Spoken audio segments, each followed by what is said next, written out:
আসসালামু আলাইকুম, আমি জিশান। আজকে আমরা শিখব কিভাবে পাইথনে আমরা একটা ক্যালকুলেটর বানাতে পারি। এই জন্য আপনার অবশ্যই পাইথন ইনস্টল করা থাকতে হবে আর যে কোনো একটা কোড এডিটর ইনস্টল করা থাকতে হবে। আমি এখানে ভিএস কোড ইউজ করব। সো প্রথমে আমরা তিনটা ভ্যারিয়েবল নিব। একটা হলো আমাদের প্রথম সংখ্যা, আরেকটা হলো দ্বিতীয় সংখ্যা, আরেকটা হলো আমাদের অপারেশন। সো আমরা নিলাম নাম 1, এরপরে নিলাম নাম 2, এরপরে নিলাম ওপি মানে হলো অপারেশন। সো নাম 1 হবে ইনপুট,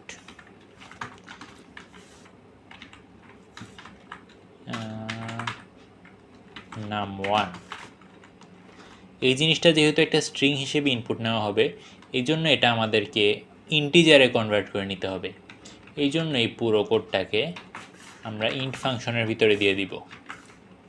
সেম জিনিস আমরা করব নাম 2 এর ক্ষেত্রেও। জাস্ট কপি করে পেস্ট করে দিলাম, আর এই হলো নাম 2। আর অপারেশন হবে ইনপুট অপারেশন। এবার জাস্ট আমরা দেখি আমাদের কেমন আসে জিনিসগুলো। নাম 1 প্রিন্ট করলাম, নাম 2 প্রিন্ট করলাম, আর অপ প্রিন্ট করলাম। নাম 1, নাম 2, অপ। এবার প্রোগ্রামটা রান করে দেখি। সো পাইথন ক্যালক ডট পাই, ধরেন নাম 1 দিলাম 23, নাম 2 দিলাম 30, আর অপারেশন দিলাম প্লাস 23, 30 প্লাস, মানে আমাদের ইনপুট নেওয়া আপাতত ঠিক আছে। এইবার আমরা অ্যাকচুয়াল ক্যালকুলেশনটা করব। সো ইফ যদি অপ ইজ ইকুয়াল টু হয় প্লাস, তাহলে আমরা রেজাল্ট প্রিন্ট করে দিব সরাসরি। দ্য রেজাল্ট ইজ নাম 1 প্লাস নাম 2।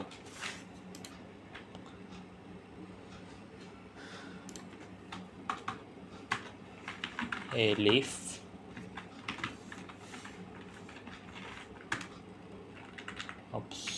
এখানে ডাবল ইকুয়াল হবে, কারণ আমরা চেক করছি আসলে জিনিস দুইটা ইকুয়াল কিনা।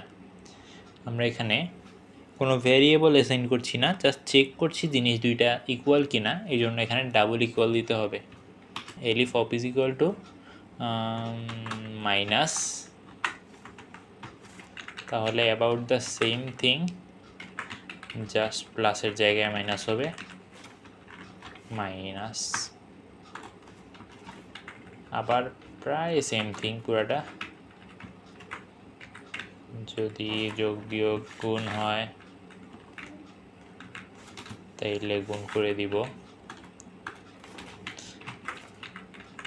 আর যদি ভাগ হয় তাহলে ভাগ করে দিব। এলস অন্য কিছু হইলে জাস্ট আমরা প্রিন্ট করে দিব। কি প্রিন্ট করব? Invalid operation. ওকে, সো আমরা প্রথমে তিনটা ইনপুট নিলাম। নাম্বার 1 নিলাম, ইন্টিজারে কনভার্ট করলাম, নাম্বার 2 নিলাম, ইন্টিজারে কনভার্ট করলাম, আর অপারেশন কী হবে সেটা নিলাম। এরপরে যদি প্লাস হয় তাহলে প্লাস করব, মাইনাস হলে মাইনাস করব, তারপরে গুণ হলে গুণ করব, ভাগ হলে ভাগ করব, আর যদি কোনোটাই না হয় তাহলে অপারেশনটা আসলে ঠিক নেই, এখানে ভুল হচ্ছে একটা, এই জন্য আমরা দিব যে ইনভ্যালিড অপারেশন। তো এইবার প্রোগ্রামটা রান করি। টার্মিনাল ওপেন করে লিখলাম পাইথন ক্যালক ডট পাই, ধরেন 10 দিলাম, আবার 10 দিলাম, এগুলো আমরা যোগ করব, তাহলে 20 হলো। আবার 20 দিলাম, 2 দিলাম, যদি আমরা বিয়োগ করি তাহলে 18 হবে। আবার ধরেন 20 দিলাম, 2 দিলাম, এবার যদি আমরা অপারেশনটা ভাগ করি তাহলে রেজাল্ট হবে 10। পারফেক্ট। এবার আমরা গুণ করে দেখি, ধরেন 5 দিলাম, ক্যালক, পাইথন ক্যালক পাই, 5 দিলাম, 6 দিলাম, এবার যদি গুণ করি 5 6 30। লাস্ট একটা কেস হলো যে ইনভ্যালিড অপারেশন, ধরেন 45 দিলাম, 5 দিলাম, আর অপারেশন দিলাম যে ধরেন আমরা ডিভাইড লিখে দিলাম, ইনভ্যালিড অপারেশন, কারণ আমরা ভাগ চিহ্নটা দিচ্ছি না। সো এই ছিল কিভাবে পাইথনে আমরা একটা ক্যালকুলেটর বানাবো। এই ভিডিওটা মূলত একজন সাবস্ক্রাইবারের রিকোয়েস্টে করা। সো আপনার যদি কোনো কিছু জানার থাকে, আপনি কোনো টিউটোরিয়াল বিশেষ করে দেখতে চান, সেটা কমেন্টে জানাতে পারেন, আমি নেক্সট টাইম ইনশাল্লাহ এই ভিডিওটা দিব।